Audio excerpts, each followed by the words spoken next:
Este mes de septiembre la Iglesia Católica lo tiene dedicado a la Biblia, a la palabra de Dios.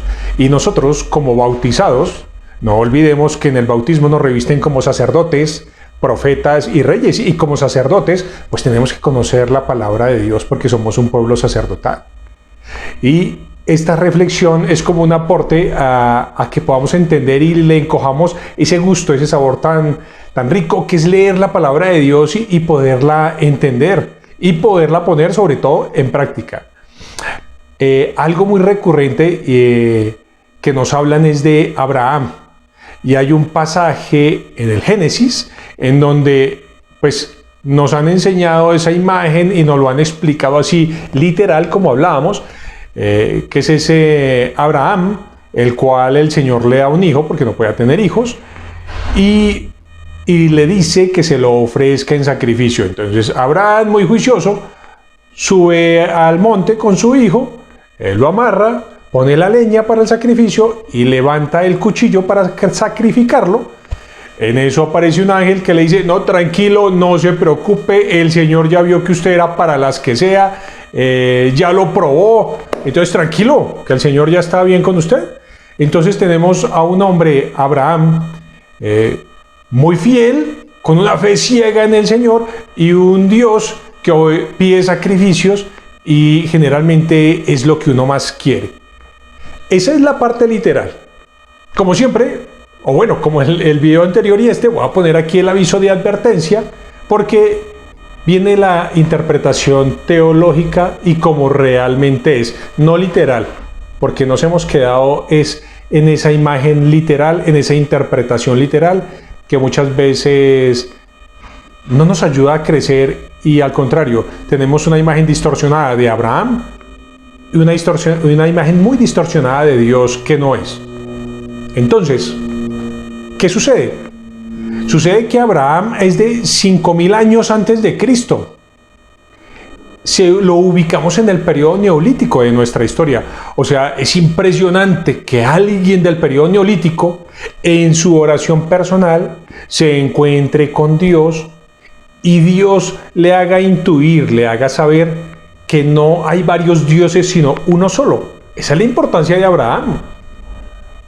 O sea, Abraham nos lleva años luz a nosotros en esa fe, no ciega, sino en esa fe amorosa, hasta racional hacia nuestro Dios. Entonces, él cuando se da cuenta de eso, por eso es tan importante la oración y la oración personal, pues empieza a hablar de esto con los demás. Es más, es muy curioso, porque él vivía en Ur de los caldeos y ahí eran politeístas, creían en muchos dioses.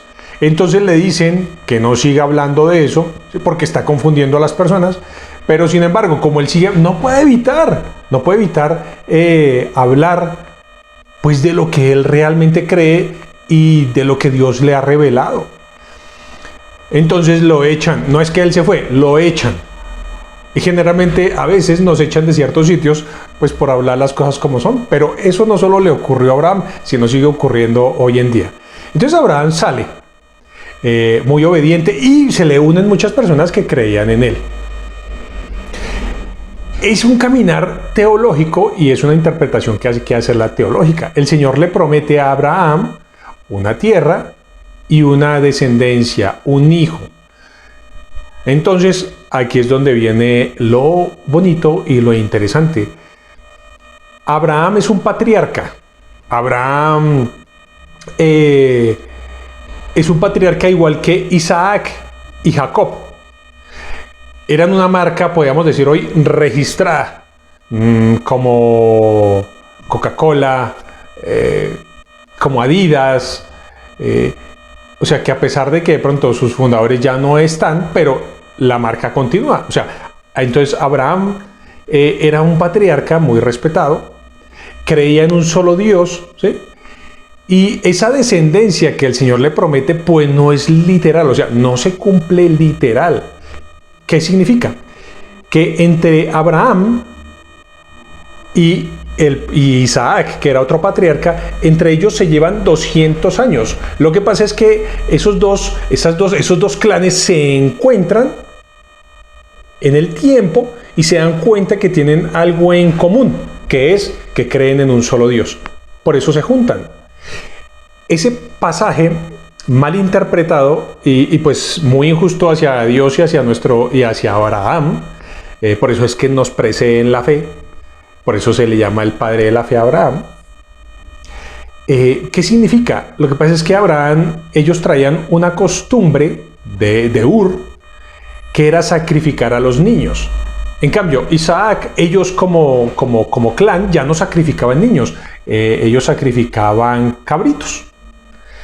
Entonces, cuando se encuentran, se reúnen, se dan cuenta que creen en un solo Dios, pero pues Isaac le dice, no, nosotros ya no sacrificamos niños, ¿sí? Si quieren seguir con nosotros, pues tienen que sacrificar cabritos.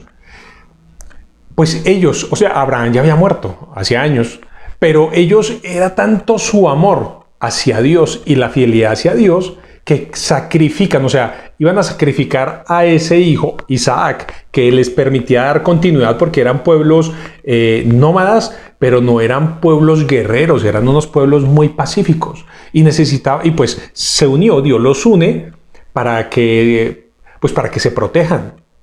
Más adelante se les unirá el clan de Jacob, que eso es lo que se va a unir y se va a llamar más adelante Israel. Entonces es muy importante que comprendamos que Isaac no es ese hijo físico, ¿sí? Sino que ellos en su reflexión, en su oración personal, pues le hacen caso a Dios, ven que lo que están haciendo, a pesar de que era una costumbre que ellos tenían, no la veían como mala, pues les dicen sí, queremos estar con ustedes, queremos ser fieles a Dios y entonces sacrifican un corderito. Entonces hay una parte muy bonita, o sea, ese Isaac, ¿qué significa? Significa que todos tenemos un Isaac. No sé qué será para usted. De pronto es una adicción al cigarrillo, al alcohol, usted es muy promiscuo o miente mucho. Todos tenemos algo, ¿sí?